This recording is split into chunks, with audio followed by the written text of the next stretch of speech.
بسم الله الرحمن الرحيم. الحمد لله رب العالمين، والصلاة والسلام على سيد الأنبياء والمرسلين وعلى آله وأصحابه وأهل بيته وذرياته أجمعين، والعاقبة للمتقين. قال الله تبارك وتعالى في كلامه المجيد والفرقان الحميد: أعوذ بالله من الشيطان الرجيم. بسم الله الرحمن الرحيم. يا أيها الناس اعبدوا ربكم الذي خلقكم من نفس واحدة وخلق منها زوجها وبث منهما رجالا كثيرا ونساء واتقوا الله الذي تساءلون به والأرحام إن الله كان عليكم رقيبا. صدق الله العظيم وصدق رسوله النبي الكريم. مولاي صل وسلم دائما ابدا على حبيبك خير الخلق كلهم. تمام حضرات ایک مرتبہ محبت سے درود پاک پڑھیے. اللهم صل على سيدنا مولانا محمد معدن الجود والكرم وآله وبارك وسلم. صلاة وسلام عليك يا سيدي يا رسول الله وعلى آلك وأصحابك يا نور الله. معزز حاضرین کرام، میں نے آپ کے سامنے قرآن مجید فرقان حمید کی سورہ مبارکہ سورۃ النساء کی ابتدائی آیات کی تلاوت کی، جن میں اللہ تبارک و تعالیٰ نے ارشاد فرمایا: یا ایھا الناس، اے لوگو، اعبدوا ربکم الذی خلقکم، تم عبادت کرو اپنے رب کی جس نے تمہیں پیدا فرمایا، من نفس واحدہ، ایک جان سے پیدا فرمایا، یعنی سیدنا آدم علیہ السلام سے. وخلق منها زوجها، اور ان سے ان کا جوڑا پیدا فرمایا. خود آدم علیہ السلام سے ان کی بیوی پیدا فرمائی، یعنی حضرت حوا رضی اللہ تعالیٰ عنہ کو سیدنا آدم علیہ السلام کی پسلی سے نکالا گیا. وَبَثَّ مِنْهُمَا رِجَالًا كَثِيرًا وَنِسَاءً، اور ان دونوں سے، سیدنا آدم علیہ السلام سے اور حضرت حوا رضی اللہ تعالیٰ عنہ سے، اللہ تبارک و تعالیٰ نے بہت مرد اور بہت عورتوں کو پھیلا دیا. یہ اللہ تبارک و تعالیٰ نے ایک آفاقی حقیقت کی طرف اشارہ فرمایا کہ تمام کے تمام انسان، ان کی ابتدا سیدنا آدم علیہ السلام سے ہے. دنیا کے پہلے انسان سیدنا آدم علیہ السلام ہے. پھر انہی سے اللہ تبارک و تعالیٰ نے ان کی زوجہ پیدا فرمائی. تو اس میں یہ بات کی وضاحت ہو گئی کہ جو بعض سائنس کے نام پر کہتے ہیں کہ انسان بندروں کی اولاد ہے، کہ جناب ڈارون کی تھیوری کے مطابق انسان جانور تھا اور ترقی کرتا کرتا کرتا کرتا آج انسانی شکل میں آ گیا، تو وہ غلط نظریہ ہے. قرآن مجید فرقان حمید اس کا رد فرماتا ہے. سائنٹیفکلی بھی وہ غلط ثابت ہو چکا، چونکہ وہ موضوع نہیں ہے، اس لیے میں اس پہ تفصیلی کلام نہیں کرتا، اشارتاً میں نے عرض کر دیا. پھر اس آیت طیبہ میں اللہ تبارک و تعالیٰ نے یہ بھی اشارہ فرما دیا کہ تمام انسان، خواہ وہ مسلمان ہو، کافر ہو، کالا ہو، گورا ہو، اچھا ہو، برا ہو، سب کے سب آدم علیہ السلام کے اولاد ہونے کی وجہ سے ابتدا میں ایک کنبہ ہی تھا، اور شروع میں ساتھ بھی رہتے تھے. بعد میں پھر اختلافات کی وجہ سے، اس کا بھی اللہ نے قرآن میں بیان فرمایا کہ کانت الناس امۃ واحدہ، کہ لوگ پہلے ایک ہی امت تھے، ایک ہی قوم تھے، بعد میں پھر یہ اختلافات ہوئے. تو بہرحال بتا دیا کہ انہی سے تمہیں پیدا کیا گیا ہے. پھر اس کے بعد ارشاد فرمایا کہ واتقوا اللہ الذی تساءلون بہ، اور تم اللہ سے ڈرو کہ جس کے نام کے وسیلے سے اس سے مانگتے ہو، یعنی اللہ کے نام کے وسیلے سے ہی مانگتے ہیں. والارحام، اور رشتہ داروں کے بارے میں اللہ سے ڈرو. تو والارحام جو فرمایا گیا، یہ لفظ رحم سے ہے، اور رحم اللہ تبارک و تعالیٰ کی صفت بھی ہے، اور شکم مادر کو بھی رحم کہا جاتا ہے، اور آپس میں رشتہ داری جو قریبی رشتہ دار ہوتے ہیں ان کو رحمی رشتہ دار کہا جاتا ہے، کہ جو عام طور پہ ماں کی طرف سے رشتہ دار ہوتے ہیں وہ رحمی رشتہ دار کہلاتے ہیں۔ تو اللہ تبارک و تعالیٰ نے اس آیت طیبہ میں خاص طور پر ان رحمی رشتہ داروں کے بارے میں حکم فرمایا، اس لیے حدیث کریمہ میں ایک لفظ صلہ رحم آیا ہے، صلہ رحمی، صلہ رحم، اس کی بڑی تاکید فرمائی گئی۔ آپ نے اکثر یہ احادیث سنی بھی ہوگی کہ صلہ رحم کا حکم دیا گیا ہے۔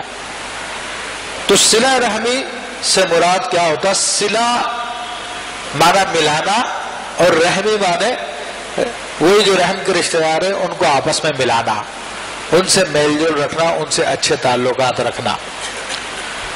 تو میرے بھائیو، اسلام کی تعلیمات بڑی آفاقی تعلیمات ہے، اور اسلام نے ہر قدم پہ ہماری رہنمائی فرمائی، اور یہ جو رحم کا لفظ ہے، یہ والارحام کا جو لفظ آیا، ویسے تو اس کے معنی خاص ہے، لیکن اسلامی نقطہ نظر سے اس کا معنی میں بڑی عموم پایا جاتا ہے۔ علماء فرماتے ہیں کہ ایک تو وہی رشتہ جو آپ کا خونی رشتہ ہے، ماں کی طرف سے ہے، وہ آپ کے رحمی رشتہ دار ہیں، اور پھر دوسرا رشتہ وہ جو آپ کے ہم ایمان ہیں، آپ کے ہم مذہب، ہم ملت ہے، وہ بھی آپ سے ایک طرح کا تعلق رکھتے ہیں، وہ بھی اس میں داخل ہے۔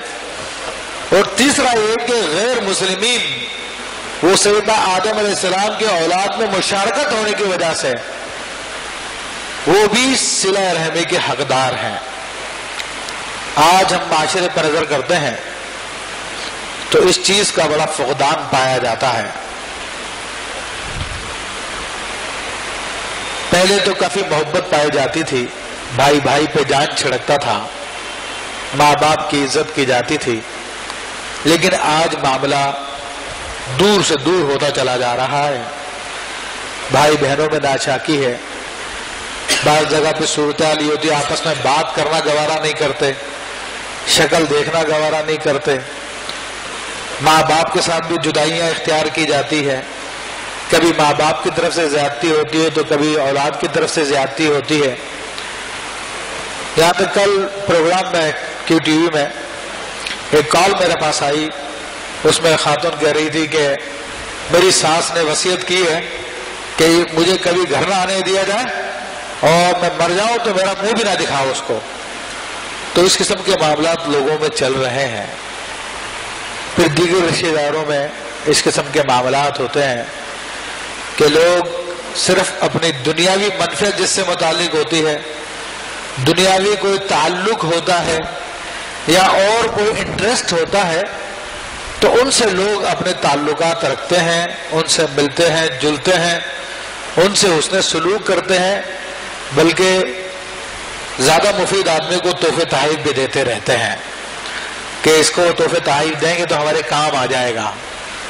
لیکن وہ جو ہمارے گھر میں رہتا ہے، وہ جس کے ساتھ ایک عرصے تک ہم ایک پلیٹ میں بیٹھ کے کھاتے رہے ہیں، یا دونوں ایک ہی ماں کا پستان پیتے رہے ہیں، ہمارا بھائی ہے، بہن ہے، دیگر رشتہ دار ہیں، ان کی طرف ہماری توجہ نہیں ہوتی ہے۔ اور رشتہ داروں میں بھی عام طور پہ وہ رشتہ دار جو پیسے والے ہیں تو ان کی طرف زیادہ توجہ ہوتی ہے، جو غریب ہوتے ہیں ان سے کبھی کبھار ملنا ہوتا ہے، قصدن نہیں، کبھی کبھار ایسے اچانک ملاقات ہو گئی، یا وہ آ گیا، ہمارے پاس ٹائم نہیں ہوتا، یا بعض اوقات ایسا ہوتا کہ اللہ تعالیٰ کسی کو اسٹیٹس دے دیتا ہے، کوئی مال کی فراوانی ہو گئی ہے، یا دنیاوی کوئی جاہ و مرتبہ ہو گیا ہے، تو یہاں تک لوگوں کے ذہنوں میں خناس ہوتا ہے کہ وہ اپنے غریب بھائی بہن کا ذکر بھی نہیں کرتے، بتاتے بھی نہیں کہ وہ میرا بھائی ہے فلانا آدمی جو غریب بستی میں رہتا ہے، یا میرے ماں باپ فلاں ہے، کیونکہ وہ سمجھتا ہے کہ جناب میرا تو اسٹیٹس بہت بلند ہو چکا ہے، اب میں لوگوں کے سامنے ذکر کروں گا تو لوگ میری اصل کا پتہ کر لیں گے اور بولیں گے جناب یہ اسی کمیونٹی سے تعلق رکھتا ہے، انہی لوگوں سے تعلق رکھتا ہے۔ تو یہ سارا کا سارا قطع رحمی کہلاتا ہے، یعنی رشتہ داری کو، تعلقات کو توڑنا، اور اللہ تبارک و تعالیٰ اس کو ناپسند فرماتا ہے۔ اس کے مقابلے میں تعلقات جوڑنے کو اللہ تعالیٰ پسند فرماتا ہے، اس کا حکم دیتا ہے۔ یہ آیت طیبہ جو میں نے آپ کے سامنے تلاوت کی، اس آیت میں اللہ نے کیا الفاظ فرمایا ہے؟ وَاتَّقُوا اللَّهَ الَّذِي تَسَاءَلُونَ بِهِ وَالْأَرْحَامَ، اور ڈرو اس رب سے کہ جس کے نام سے تم سوال کرتے ہو، اور اپنے رحمی رشتہ داروں سے متعلق ڈرو۔ تو یہ اس آیت کی تفسیر میں حضرت عبداللہ ابن عباس رضی اللہ تعالیٰ عنہ، ان کے شاگرد یہی بیان کرتے ہیں کہ رشتہ داری کو جوڑا جائے، رشتہ داری کو کاٹا نہ جائے۔ تو اس میں خاص تاکید آئی، اور پھر نبی کریم رؤوف الرحیم صلی اللہ تعالی علیہ وآلہ وسلم کی احادیث طیبہ کو ہم دیکھیں تو بہت احادیث میں اس کی بڑی تاکید آئی۔ ایک حدیث میں نبی کریم صلی اللہ تعالی علیہ وسلم نے اسے ایمان کی علامت قرار دیا، ایمان کی شرط قرار دیا، اور ارشاد فرمایا من کان یؤمن باللہ والیوم الآخر، جو کوئی شخص بھی اللہ پر قیامت کے دن پہ یقین رکھتا ہے، فلیکرم ضیفہ، تو اسے چاہیے کہ اپنے مہمان کی تعظیم کرے،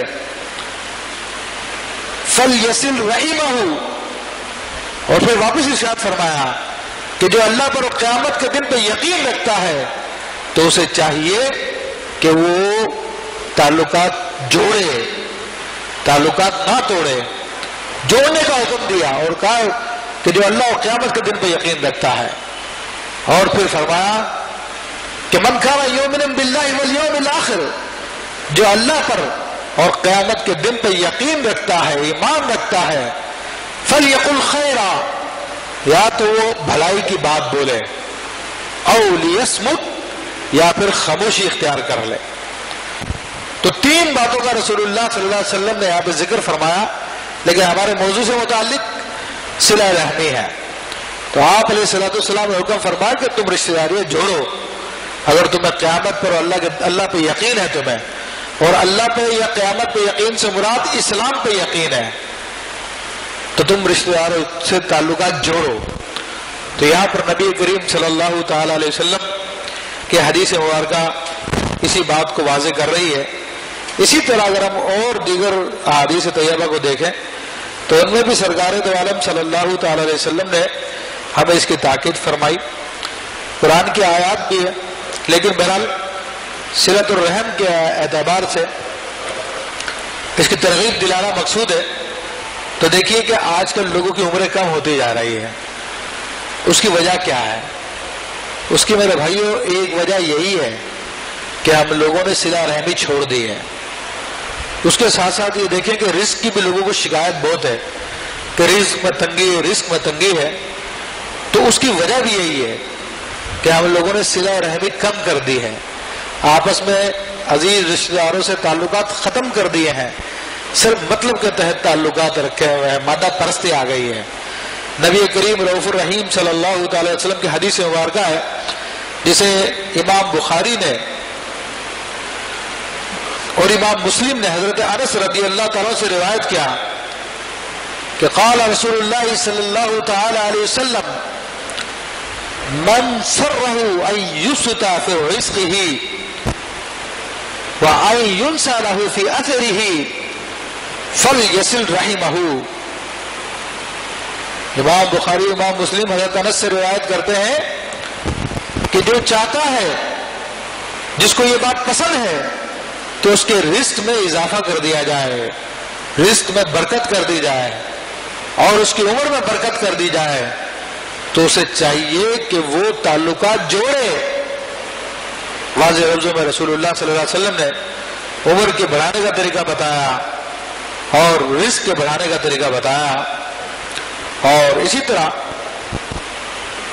امام بہقی نے ام المؤمنین عائشہ صدیقہ رضی اللہ تعالیٰ سے روایت کی کہ رسول اللہ صلی اللہ علیہ وسلم نے ارشاد فرمایا صلۃ الرحم وحسن الجوار وحسن الخلق وحسن الجوار یأمرن الدیار ویزدن فی العامار، کہ تعلقات جوڑنا، حسن خلق اختیار کرنا، اچھا اخلاق اختیار کرنا، اور پڑوسیوں کے ساتھ اچھا سلوک کرنا۔ سرکار دو عالم صلی اللہ علیہ وسلم نے فرمایا کہ اس کی وجہ سے شہر آباد ہوتے ہیں، یعنی لوگوں کی عمریں بڑھتی ہیں، اور فرمایا کہ اور رزق میں برکت ہوتی ہے۔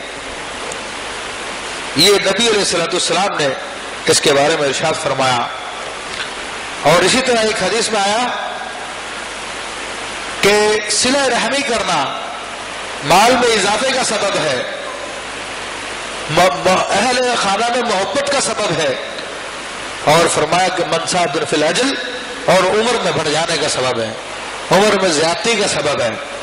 تو نبی کریم رؤوف الرحیم صلی اللہ تعالی علیہ وسلم نے ان احادیث طیبہ میں ہمیں واضح طور پر یہ بات بیان فرما دی کہ اگر ہم چاہتے ہیں کہ ہماری عمر میں اضافہ ہو، ہم چاہتے ہیں کہ ہمارے رزق میں برکت ہو، تو ہمیں تعلقات کو جوڑنا چاہیے، اپنے رشتہ داروں سے، بھائی بندوں سے، دوست احباب سے، مسلمان بھائیوں سے حسن سلوک کرنا چاہیے، نیک سلوک کرنا چاہیے، اور حتیٰ کہ غیر مسلموں کو بھی اپنے حسن سلوک سے محروم نہیں رکھنا چاہیے۔ میرے بھائی، صلہ رحمی کی کتنی اہمیت ہے۔ حدیث کریمہ میں آتا ہے کہ نبی کریم صلی اللہ تعالی وسلم نے ارشاد فرمایا کہ اللہ تعالیٰ ارشاد فرماتا ہے انا الرحمن، میں رحمان ہوں۔ فرماتا ہے کہ انا اللہ و انا الرحمن، میں اللہ ہوں، میں رحمان ہوں۔ وخلقت الرحم، اور رحم میں نے پیدا فرمایا ہے، یعنی یہ تعلقات، رشتہ داری یہ میں نے پیدا فرمائی ہے۔ وہ شققت لها اسما من اسمی، اور میرے اس کا نام میرے ناموں سے ایک نام پہ رکھا ہے، کیونکہ رحم اللہ کی صفت ہے، وہ رحیم ہے، تو رحم جو ہے وہ اسی رحیم سے نکلا ہے۔ تو اللہ فرماتا ہے کہ میں نے رحم کا نام اپنے ناموں میں سے نکالا ہے، اور فرمایا فمن وصلها وصلته ومن قطع قطعته، تو جو کوئی اس کو ملائے گا، یعنی تعلقات جوڑے گا، رشتہ داریاں ملائے گا، تو میں اس کو ملاؤں گا، اور جو اس کو کاٹے گا میں اس کو کاٹوں گا۔ اور ظاہر سی بات ہے، آدمی کا کٹنا دو طریقوں سے ہوتا ہے، اس کا رزق کم کر دیا جائے تب بھی کٹنا شروع ہو جاتا ہے، اس کی عمر کم کر دی جائے تب بھی کٹ جاتا ہے۔ تو سیدھی بات یہ ہے کہ اگر ہم تعلقات جوڑیں گے، رشتہ داریاں نبھائیں گے، جائز کاموں میں اچھا حسن سلوک کریں گے، تو اللہ تبارک و تعالی ہمارے رزق میں بھی برکت عطا فرمائے گا، اور ہمارے مال میں بھی برکت عطا فرمائے گا۔ پھر اسی طرح اس کی ترغیب دیتے ہوئے فرمایا، ایک حدیث کریمہ آتا کہ غریب کو صدقہ دینا تو ایک صدقے کا ثواب ہے، لیکن اگر رشتہ دار ہے، غریب ہے، تو اس کو دینا دو ثواب ہے، ایک تو یہ کہ صدقے کا ثواب ملے گا، دوسرا ہے کہ صلہ رحمی کا ثواب ملے گا۔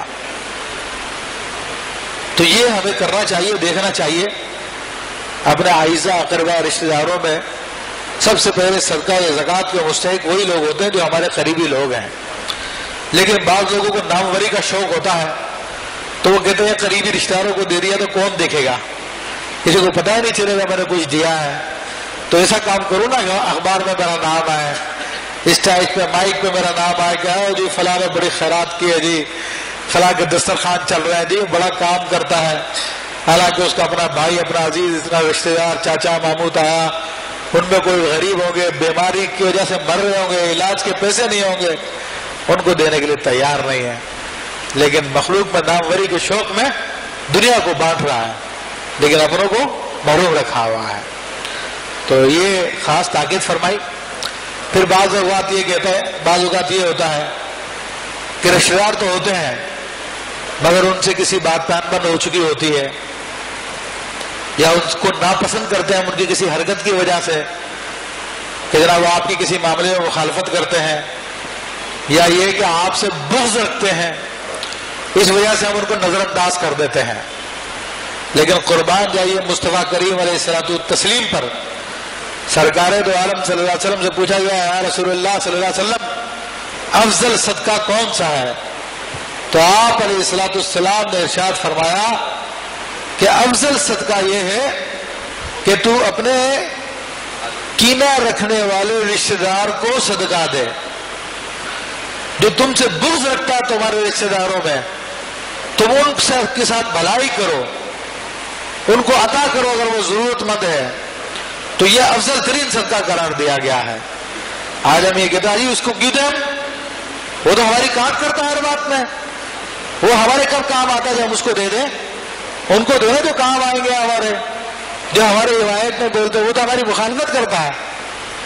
حالانکہ یہ صدقہ اگر ہم دینے کی اپنی عادت بنا لیں تو آج کا مخالف کل کا حمایتی بن جائے گا.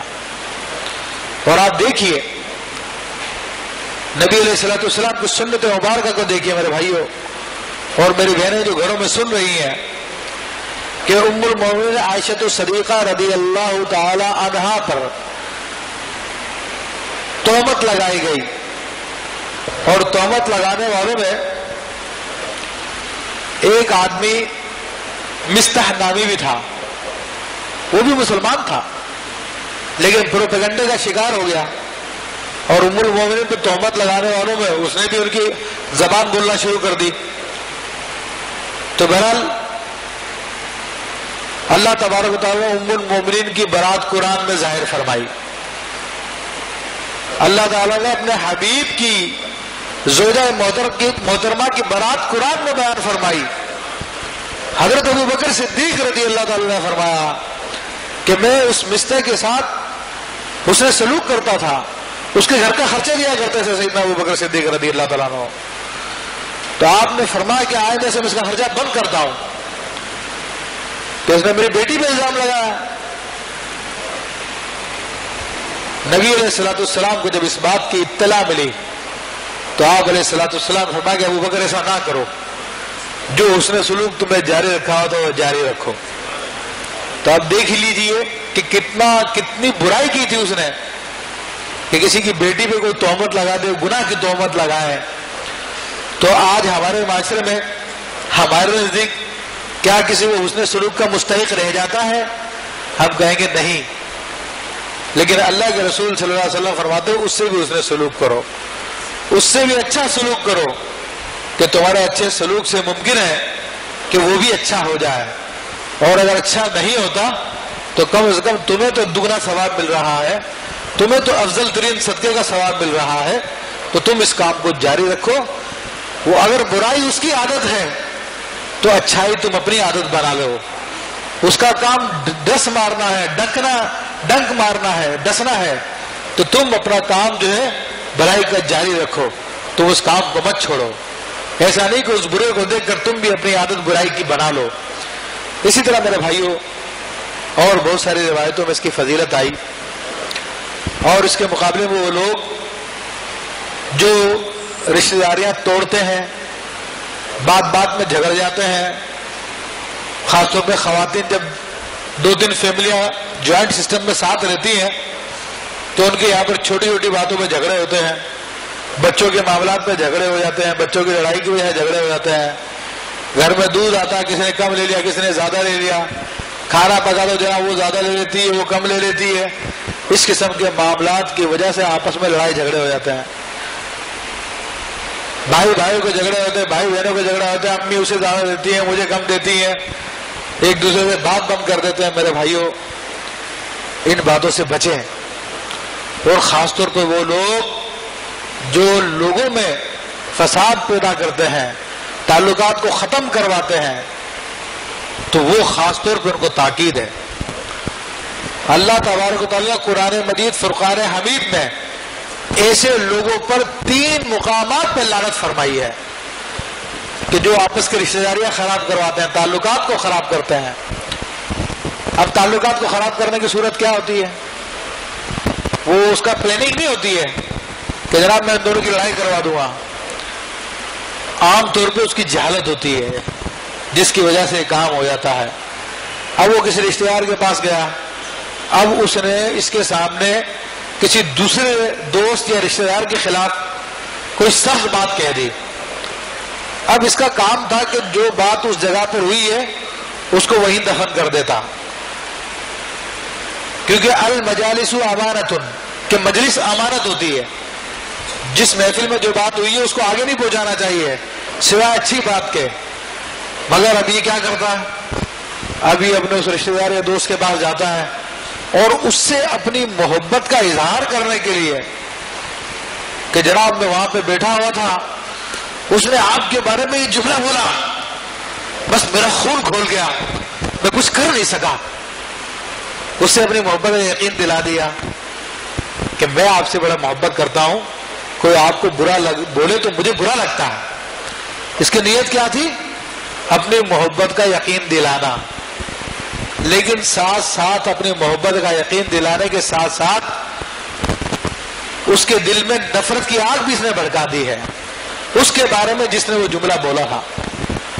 حالانکہ اس نے وہ جملہ بولا ہوگا کسی غلط فہمی کی بنیاد پہ بولا ہوگا، ممکن ہے بعد میں اس کی غلط فہمی دور ہو گئی ہو اور اس کا دل صاف ہو گیا ہو، یا یہ کہ اس وقت اس کو غصہ ہوگا، غصے میں اس نے ایسی کوئی غلط بات بول دی ہوگی، لیکن بعد میں احساس ہوتا ہے، آدمی نادم ہو جاتا ہے اس بات پر، تو وہ تو اپنی بات سے رجوع کر چکا ہوگا، لیکن اس کے دل میں جو آگ بھڑکائی ہے وہ جلتی رہے گی، اور جب اس کو موقع ملے گا پھر یہ اس کے اوپر وار کرے گا، یا اس کے خلاف اس وقت غصے میں دو چار جملے بول دے گا، اور کہیں موقع ملے گا پھر اس کے خلاف بول دے گا. تو اب عام طور پہ جہالت کی وجہ سے ہم ایک دوسرے میں لڑائی کروا دیتے ہیں، حالانکہ یہ بات پہنچانا نہیں چاہیے تھی. یہ بات پہنچا کر اس نے دونوں کے ساتھ دشمنی کی ہے.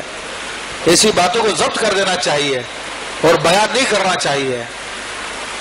اللہ تبارک و تعالیٰ ایسے لوگوں پر 3 دفعہ لعنت فرمائی ہے جو تعلقات کو بگاڑ دیتے ہیں، جو تعلقات میں کشیدگی پیدا کروا دیتے ہیں، اور ان لوگوں کو اللہ تبارک و تعالیٰ نے ان لوگوں کے ساتھ شمار فرمایا ہے جو زمین پہ فساد پھیلاتے ہیں، جو اللہ سے کیے ہوئے عہد کو توڑ دیتے ہیں، جو گمراہ ہیں، جو قرآن پڑھ کے بھی گمراہ ہو جاتے ہیں. اللہ تعالیٰ فرماتا ہے یضل بہ کثیرا ویہدی بہ کثیرا، اس قرآن سے بہت سارے لوگ گمراہ ہو جاتے ہیں اور بہت سارے لوگ ہدایت پا جاتے ہیں.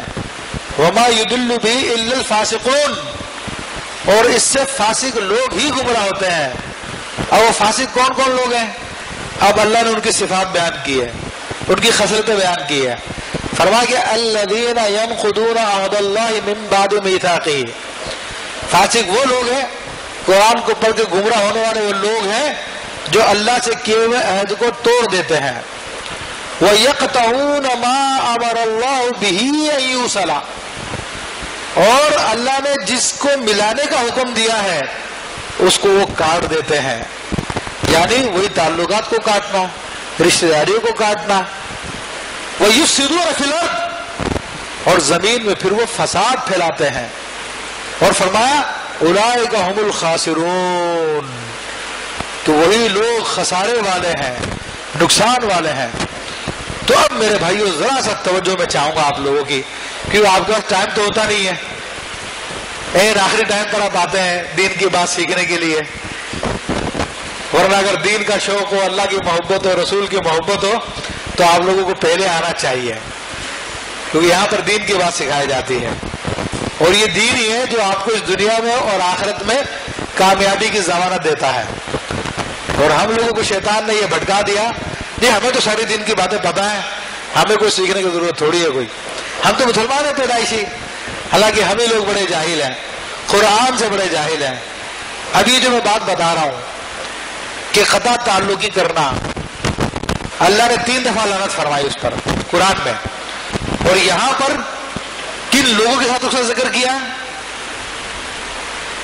جو قرآن پڑھ کے گمراہ ہو جاتے ہیں، جو فاسق ہیں، جو فاسق ہیں، جو اللہ کا عہد توڑتے ہیں، اللہ سے کیا وعدہ توڑتے ہیں، اور جو زمین میں فساد پھیلاتے ہیں، اور جو نہایت خسارے والے ہیں. اب یہ کس کو پتا تھی یہ بات؟ ہم تو مسلمان ہیں پیدائشی، اور آئے دن ہم یہ کام کرتے رہتے ہیں، خود کر رہے ہیں. کبھی کسی سے جھگڑا ہے، کسی سے دل میں کینہ لے کے بیٹھے ہوئے ہیں، کسی سے نفرت کر رہے ہیں. لوگوں والے اس کے پاس مت جانا، بڑا گندا آدمی ہے، میں نے اس کو دیکھا ہوا. ارے بھائی تو یہ بات کہہ کر کن لوگوں میں شامل ہو رہا ہے؟ تو مسلمان ہے، تجھے معلوم ہونا چاہیے تو کیا کیا باتیں کر رہا ہے. تو میرے بھائیو دین کو سیکھیں آپ. یہ شیطان کے دھوکے میں نہ رہیں کہ ہمیں سب کچھ پتا ہے.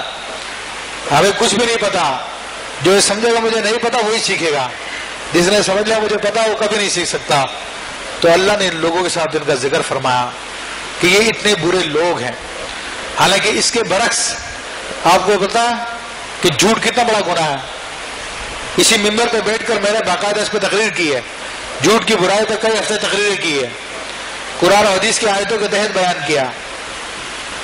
اسی جھوٹ کے بارے میں اللہ کے رسول صلی اللہ علیہ وسلم فرماتے ہیں کہ اگر دو مسلمانوں میں صلح کرانی ہو تو جھوٹ بولنا بھی جائز ہے.